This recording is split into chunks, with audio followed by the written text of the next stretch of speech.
Good morning. He says he's down to one crutch. Yes, he is. Thank you for noticing. Probably could be walking without it, but I did that last week, and then I had to walk on both of them. So I figured a ton of prevention is worth a pound of cure. So we're just going to be rolling there. Somebody moved my Bible here.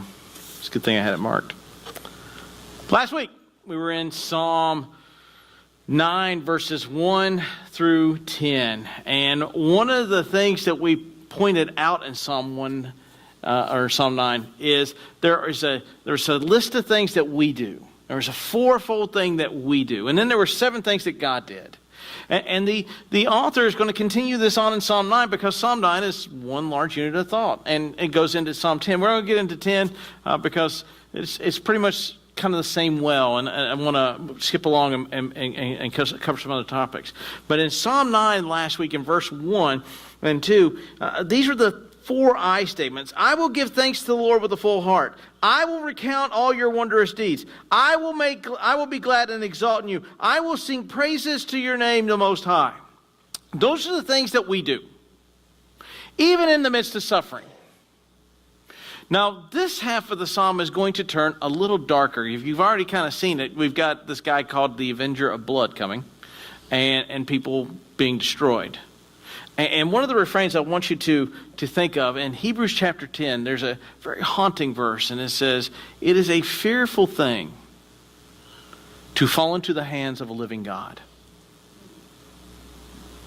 And I want you to hear that refrain as we begin to go through and unpack this passage about how the wicked believe that they are going to escape. Because what the psalmist is trying to get you to do, what David is trying to get you to do, what the Bible is trying to get you to do, is quit thinking about the temporal and the temporalness of suffering and the temporalness of injustice and the temporalness of... See, one of the things is we get caught up in the temporalness of injustice.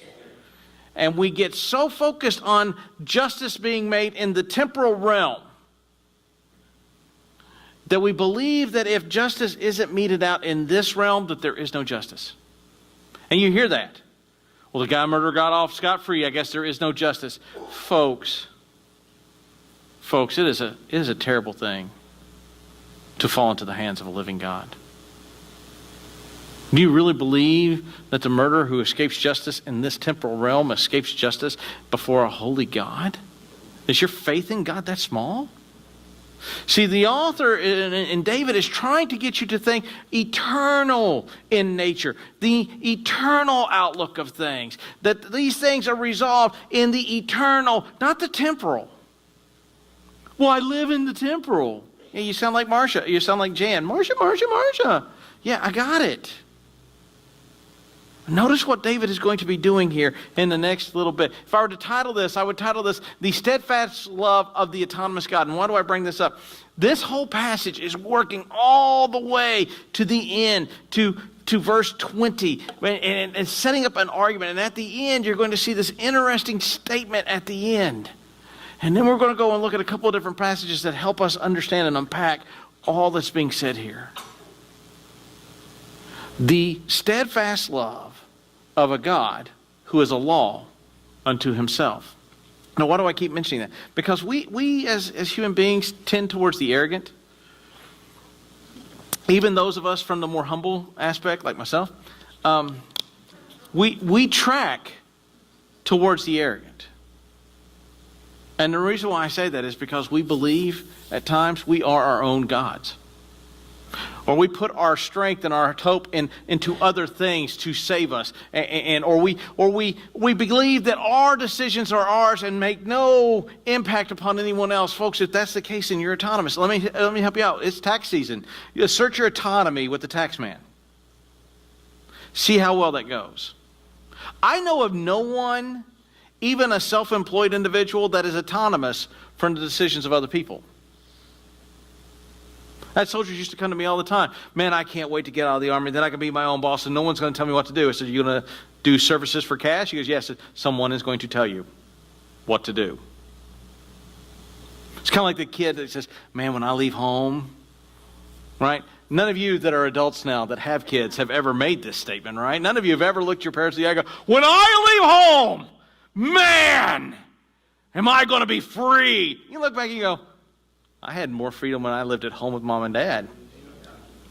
I mean, think about it. I had 3 hots and a cot, a roof over my head, and I had to do anything for it. So maybe mow the grass and pick up my room. Now, I got to go work. But we assert our autonomy.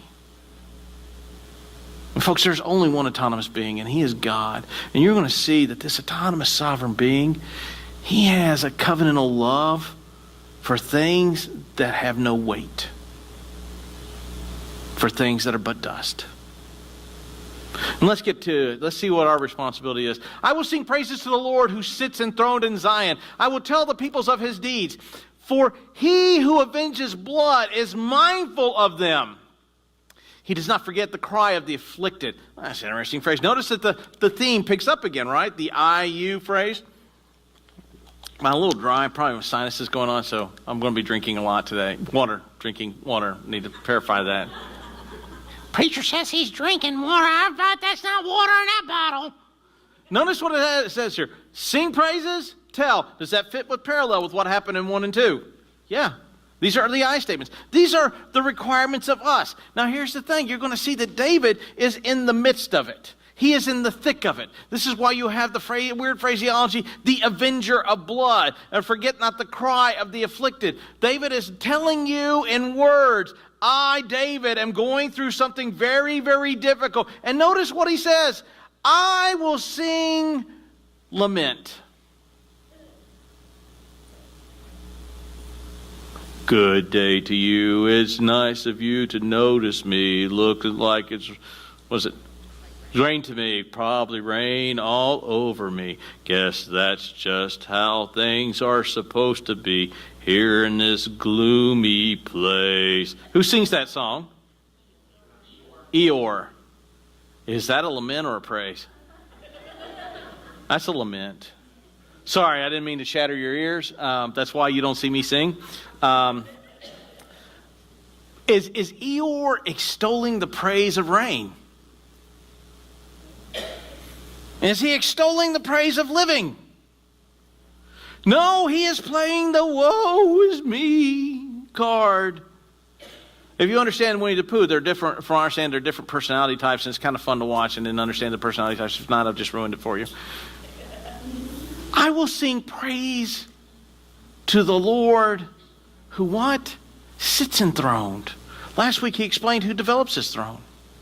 God himself, the autonomous being, has established his thrones. He has established it in his righteousness. He has established it in his justice. He has established it in his purpose. He establishes, not as earthly kings do, who establish thrones, and they usually establish thrones through treachery, greed, or deceit, or military conquest. This God, this autonomous being, establishes his throne in righteousness. And therefore, as we go through trial and when we go through lament and we go through all these things, we have a God who sits enthroned on a throne that he did not calculate to steal from another king. But he establishes it based upon his holy character and the fact that he is an autonomous being and a law unto himself. I will tell of all his deeds. I will tell. In the midst of the struggle that you have, when was the last time? Because here's a great witnessing tool that you look over. In the midst of all that is going on, you can sit and look and say, I can tell you about a loving God who, in the midst of all the hurt that I have, has been gracious to me. So in America, we deal with first world problems. There are people in jail in China today that are singing praises to God even though their jailers have just broke their legs.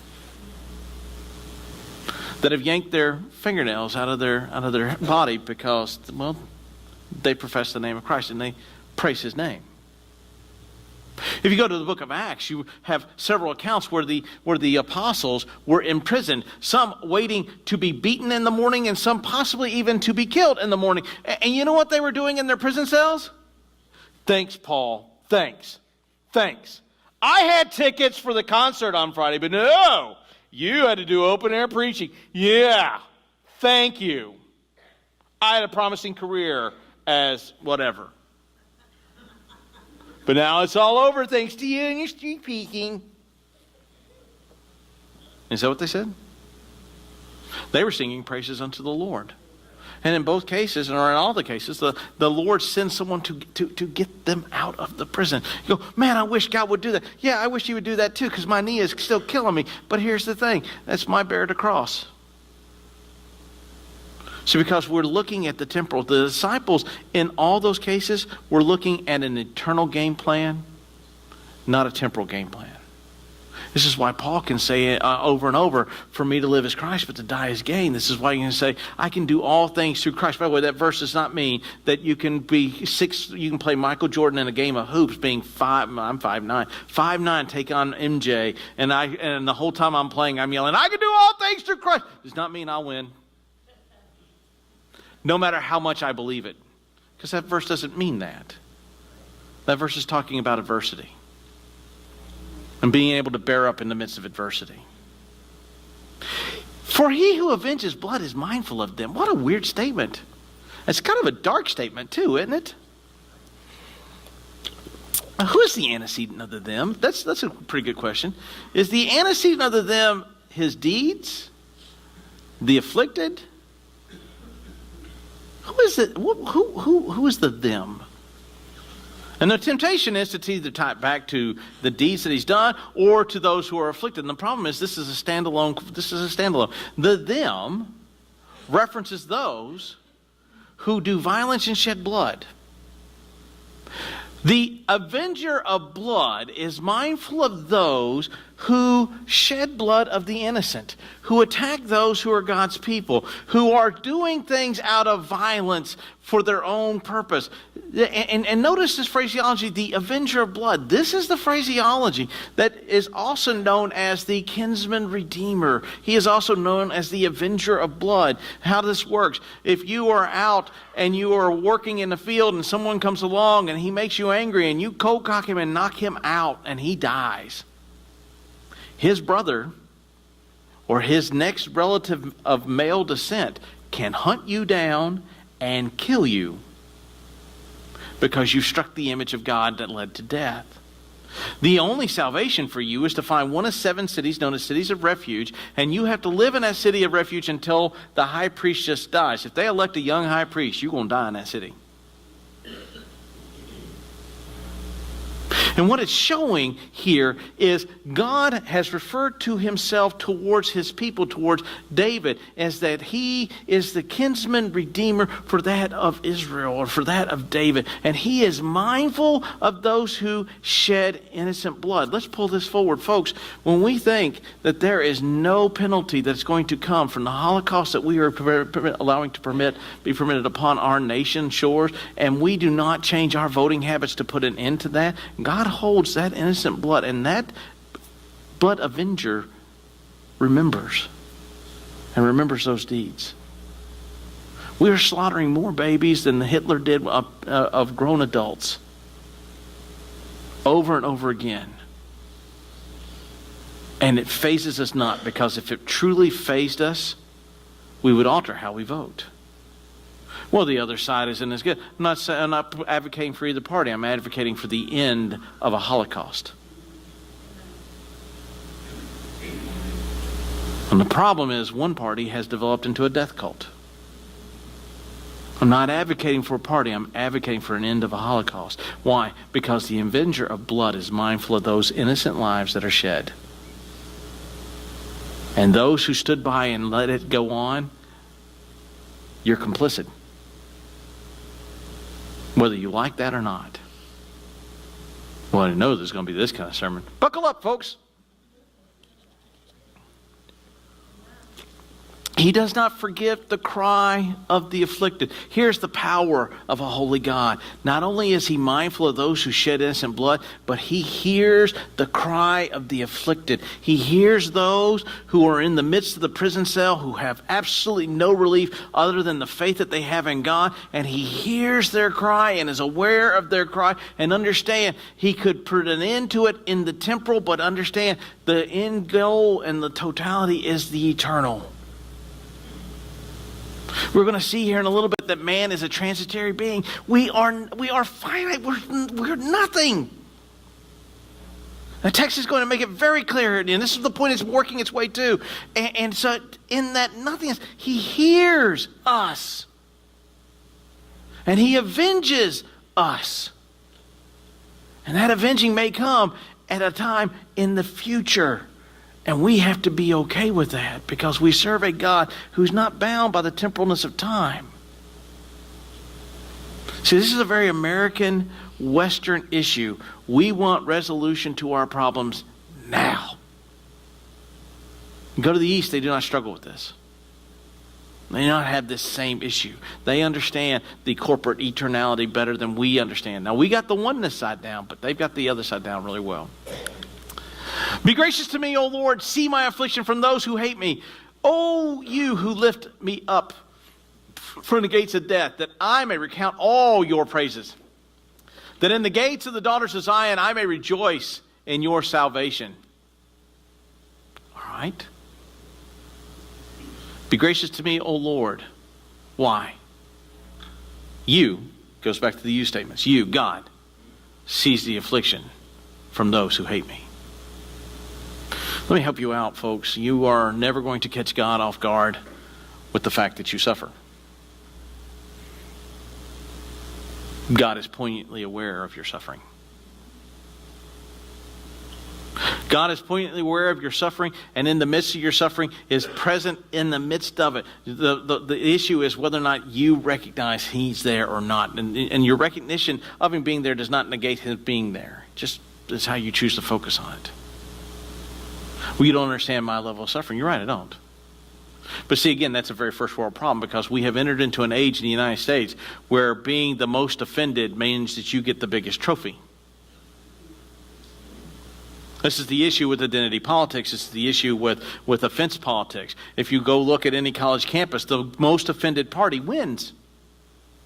And the rules of logic go out the window, and the rules of emotion come into play. And as long as I feel afflicted or offended in some which way, then I'm the most offended. Now here's the thing. God sees. God knows. God is fully aware. I'm going to give you a case in point of the Apostle Paul. Paul asked God several times to remove the thorn in his side. And what does God say? Paul, I like to see you suffer. What does God say? My grace is what? Sufficient for you. Then in the midst of your suffering, my grace is there and is sufficient for you to bear up in that suffering. Well, you don't understand how bad I hurt. My grace is sufficient for you in that suffering. But you don't, my grace is sufficient for you in that. Well, you don't know that I have terminal. My grace is sufficient for you. We like the words of the text. We just don't like it when they have to be applied to the suffering part. You who lift me up from the gates of death. Now he's making the point that his enemies are pursuing him and to the points of where he is going to be killed. This is one of the phraseology, what it means, the gates of death. They're going to kill him. And even in the midst of David believing that he is going to die, notice David does not go, man, I wish you'd do something. Do something. Now, what does he say? I may recount all your praises. I will rejoice in your salvation. Why my enemies are pursuing me to the point of even my own painful death, I have the responsibility to recount all of your good deeds. Why? Because it's a fearful thing to fall into the hands of a living God. Those who pursue me to the gates of death fall into the hand of a living God. And folks, that not only should terrify you, that should terrify every person that walks upon the face of the earth, because they will account to a living God. And all that they have done is accountable. And He will take measure of you and take stock of you. And then He will judge you righteously. I will recount all your praises, even in the midst of death. Why? Because you are just in your salvation. Why?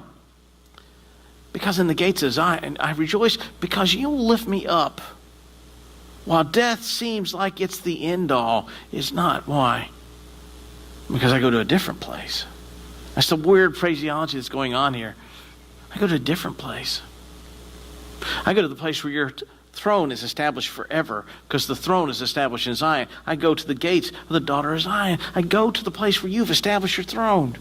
So even in the midst of all that you would do to this physical shell and this physical nature, at your worst, all you can do is inflict pain upon this shell. And that's the extent. You cannot destroy beyond that. The Bible tells you to fear the one that has the power to destroy the body. Fear the one that has the power to destroy the soul. He sees, he's aware, he knows of all that's going on. Notice what's going to happen here. The nations, now he's made a distinction because, again, nations represent who? Gentiles, non-Jews. And when you see the phrase peoples, reference to the Jews, so he's making a distinction here. Nations have sunk in the pits that they have made, in the net that they have hid. In the net that they've hid, their own foot has been caught. The Lord made himself known. He has executed judgment. The wicked are snared in the works of their hand. Don't get wrapped around the axle about what those two words. I'm not spraying my tongue to say the one. The nations have fallen into their own pit.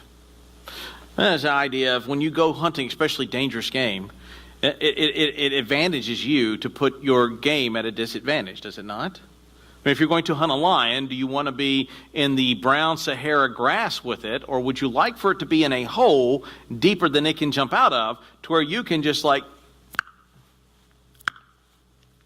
until it dies? Which would you rather have? Apparently none of you hunt lions. So we'll move on from there. Let's say you've got an enemy that you want to get rid of. Which is easier? Dig a hole for them to fall into so you can shovel the dirt over top of them and you go... Does that help? Because I hear laughter now. Now the analogy makes sense. Oh, I didn't get the lion thing. I was thinking Lion King. Anyhow, so the nations have dug pits for David and for you to fall into. They make the pit for you to fall into. But notice what happens. They fall in their own pit. The net that they have laid down to trap you in, they've been caught in. The wicked are snared by their own hands. Why? We'll talk about that. I'll give you a great example. Great example from Scripture about this occurring is Naaman and Mordecai. Naaman builds gallows by which he is planning to hang Mordecai because he is angry that Mordecai will not show him the proper respect. And as this whole thing unravels with Esther and Ahasuerus and all these things continue going on, Naaman, man, he thinks he has got Mordecai. He is going to lead Mordecai. Mordecai's going to have to walk him through the cities and talk about how great this guy is, and then he's going to hang him. And you know what happens? Naaman gets hung for his own treachery because the hand of the Lord shifts the thing. And this is why I've taken it slightly out of place. Notice it said, you had this weird phraseology, the Lord has made himself known and has executed his judgment. It falls between they have been caught and the wicked. That's why the dots are there.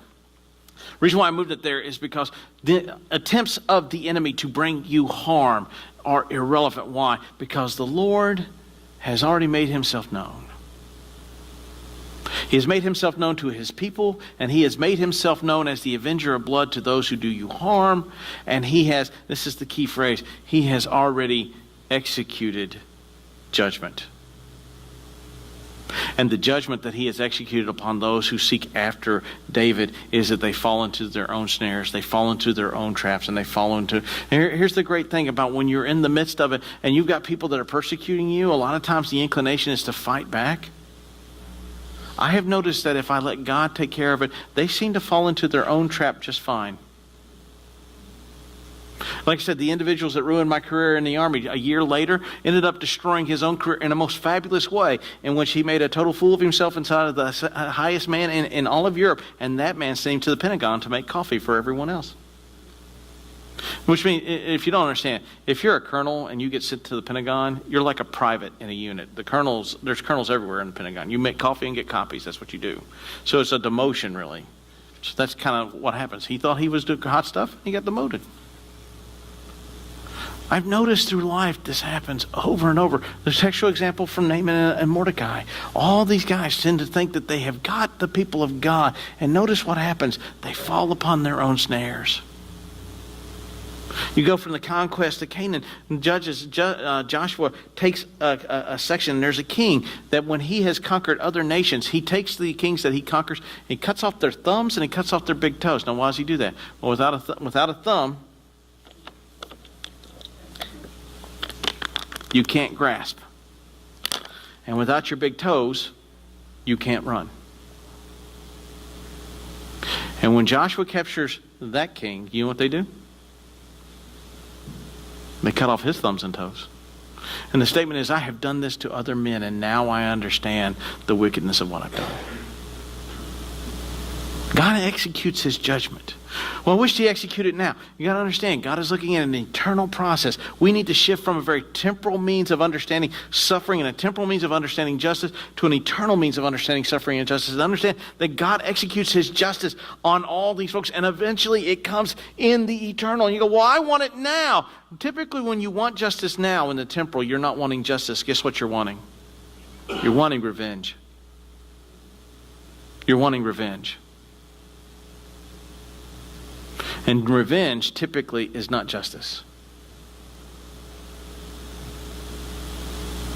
It is a terrible thing to fall into the hands of a living God, because he will judge you righteously.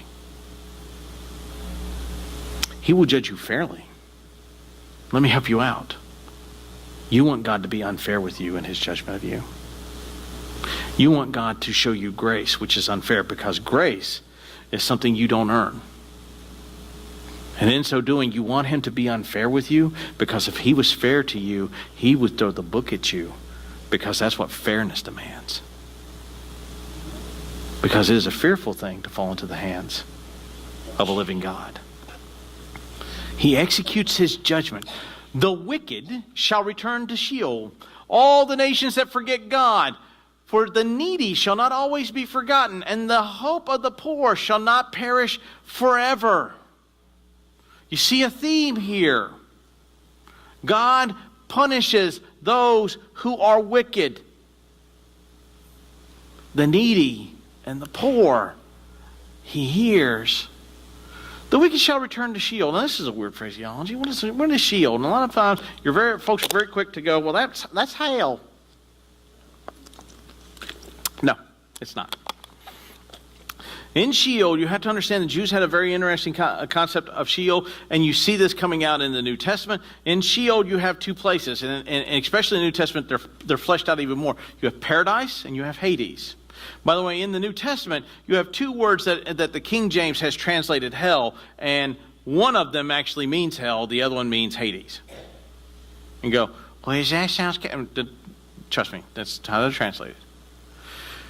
In Sheol, this is where you also have the analogy of Abraham's bosom. You have the poor man Lazarus. He is in what you would call paradise, and the rich man, he is in Hades, being tormented. And they can see each other. This is why when Jesus is upon the cross, he looks at the man, and he doesn't say, today you'll be with me in heaven.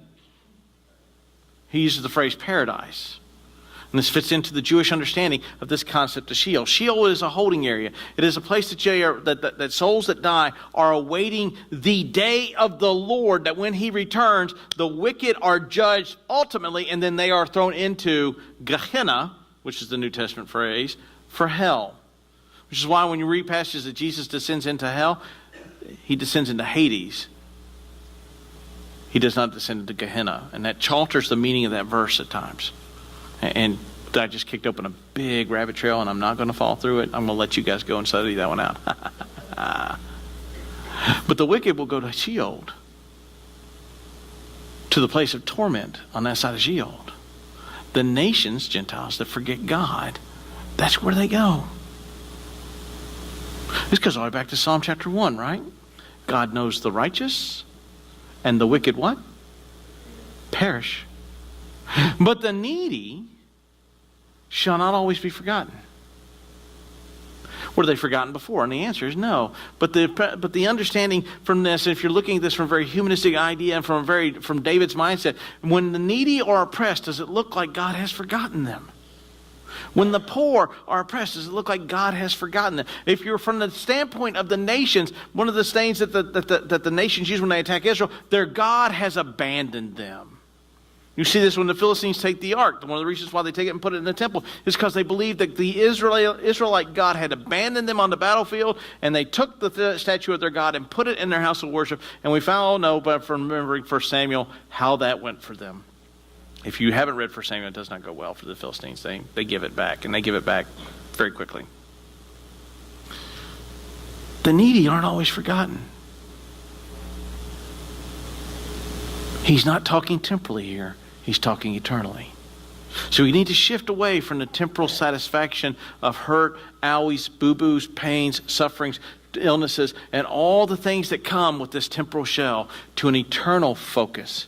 See, when we have an eternal focus and develop an eternal focus in suffering, these things we quit asking, when is God going to go to God has already solved this. He's already handled this. The hope of the poor shall not perish forever. That doesn't happen on this side of glory. We have poor with us always. That happens in eternity. See, when we shift our mind from the temporal and the woe is me-ishness of the, I just made that up, of the temporal, and shift to the eternal, these things are solved, though we have yet to see them fulfilled. Arise, O Lord, do not let man prevail. Let the nations be judged before you. Put them in fear, O Lord. Let the nations know that they are but men. This is where it's coming. This is the focal point of this whole chapter. You could have cut and pasted verses out of this because this is the point of understanding. O Lord, let not men prevail. Let not my afflictions and my afflictors prevail. Let not the nations be judged, let the nations be judged before you. What's he saying?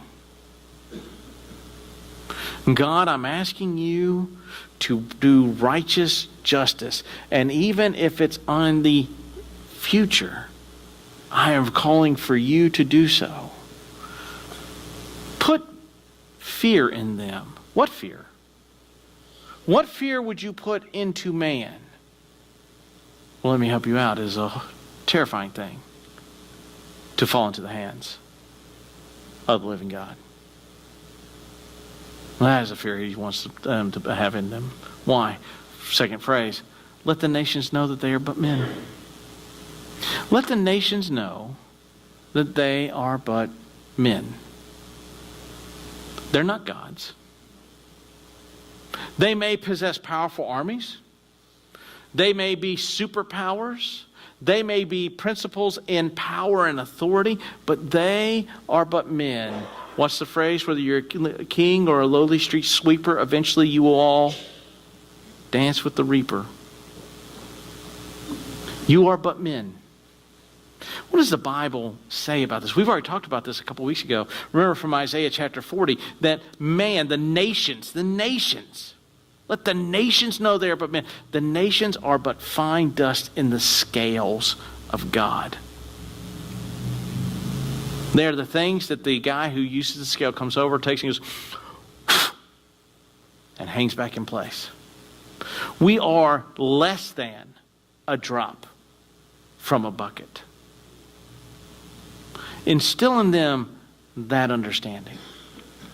Now, why is this important? Because when we understand what we are, we understand the grand magnitude of what God does for us. When we understand that we are dust, and then here's the thing, if you were to go to, here we go, ready, my liturgical guy over here. If we were to go to an Ash Wednesday service, the priest or the pastor, he's going to come up and he's going to take ashes and he's going to put a, now, it's cool. Some of them do like the dot, and some of them do a cool cross, and some of them do the trendy cross. It's kind of interesting because every minister kind of does it differently. I'm waiting for one to do a Gothic cross, you know. That'd be kind of cool, wouldn't it? Rabbit trail. Anyhow. When you go to an Ash Wednesday service, they take ashes that they burn from palm leaves and they put it on your forehead. And what they tell you is, remember, oh man, that from dust that you came and from dust you will return. The very nature of man in the garden and man is created from the dust of the ground. This is why he uses terminology about potters and pottery and clay. Why? Because guess what you make pottery out of? Dirt. And still in the nations and in men, you are but dust. So here's the thing. When you have individuals that torment and you have situations that bother you, understand it is but dust. Now let's take a look at what this phraseology is. From Psalm 144. Man is like a breath. His days are a passing shadow. Let the nations know they are but men. What is a man according to God? He is a passing shadow. Is a shadow real? Can I touch? Here's my shadow. Have I grabbed a hold of my shadow? It represents something that is. But man, you're a passing shadow. Flip the lights off, my shadow goes away. That's how quickly my life is so important to holy God. Man is like a breath. These tormentors are but a breath. These afflictions are but a breath. You are but a breath. That's not a lot of hope. We'll see here in a minute what the graciousness and the steadfast love of an omniscient God does. When you discipline a man with rebukes for sin, you consume like a moth what is dear to him. Surely all mankind is a mere breath. My God, when I choose to discipline, I consume what you have, and I take it from you. Why? Because I'm autonomous, and you are not. And if you didn't catch it from the first time, you are a mere breath. You are what it takes to blow out a candle. And that is the transitory state of your nature, the transitory state of your agony and pains. And it sounds dark and gloomy, but then we go to Psalm 103. And I cannot read it from that distance. I can read it up on here, but not from that distance. I need binoculars to do that. For he knows what? Our frame. And he remembers that we are dust. As for man, remind them, remember the phrase, remind the nations that they are but men. What are men? As for man, his days are like grass. He flourishes like the flower of a field. How long do bluebonnets last?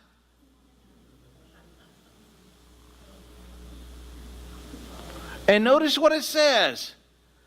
For the wind passes over it, and it is gone. And its place. And here it says knows it. Another way of translating is remembers it no more. God is aware of your frame and that you are but men and you are but dust and you are like the flower of a field that shines brightly for a few bright seconds, and the wind blows over you and you are gone and your place is remembered no more. Someone tell me who Ashurbanipal is. Antiochus Epiphanes the first, not the fourth. Tell me who Ptolemy is.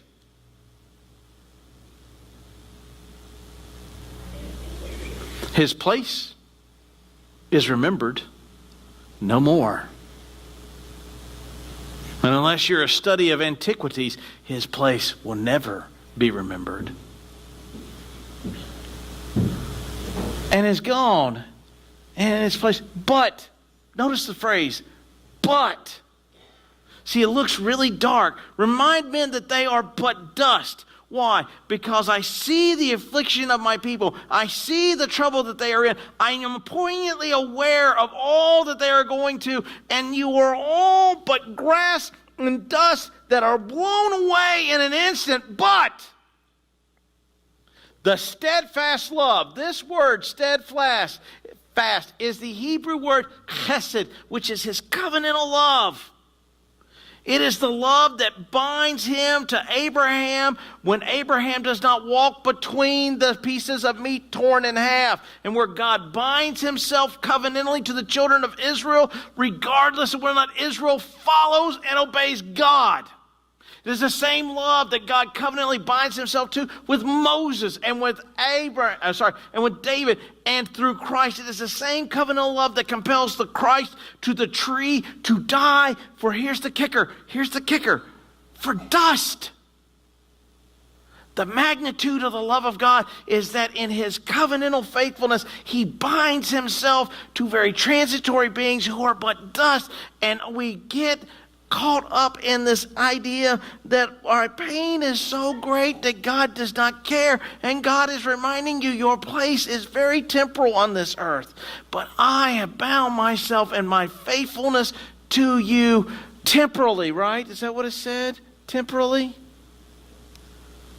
From everlasting to everlasting. You know how you say that in English vernacular? This is a wooden Hebrew translation. Forever, in perpetuity. On those who what? There's a caveat. Who fear him. Would this be the nations that he's asking them to remind them as dust? No. And his righteousness to the children, to what? To those who keep his commandments and remember to do his commands. Why?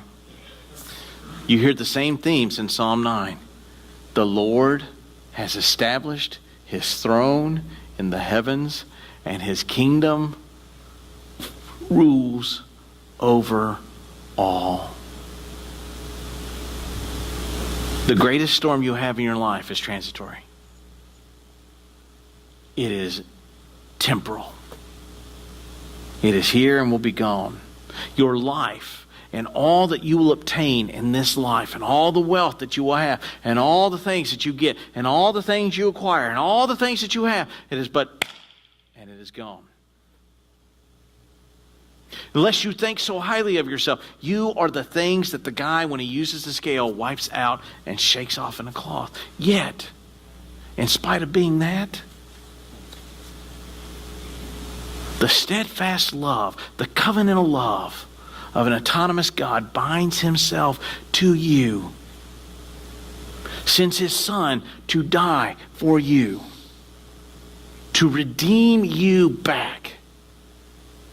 And in the midst of your suffering, you look at a God who has done that, and you ask him, have you forgotten about me?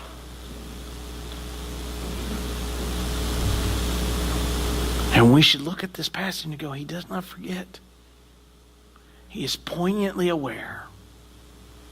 His faithfulness is from everlasting to everlasting, but it is an eternal perspective that we have to adapt, not a temporal perspective that we have embraced.